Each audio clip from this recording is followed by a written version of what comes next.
নমস্কার, আমি একটা ছড়া বলবো। কবি রবীন্দ্রনাথ ঠাকুর। দিনে হই এক মতো, দিনে হই এক মতো, রাতে হই আর রাতে যেসব বন দেখি মানে কি যে তার। আমাকে ধরিতে যেই এলো ছোট কাকা, স্বপনে গেলাম উড়ে মেলে দিয়ে পাখা।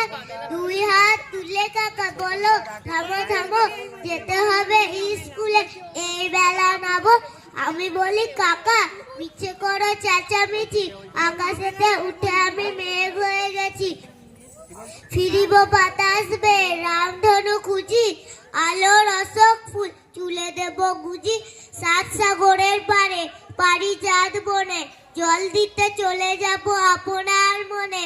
যেমনি এ কথা বলা অমনি হঠাৎ কর কর রবে বাজ মেলে দিল দাঁত। ভয়ে কাঁপি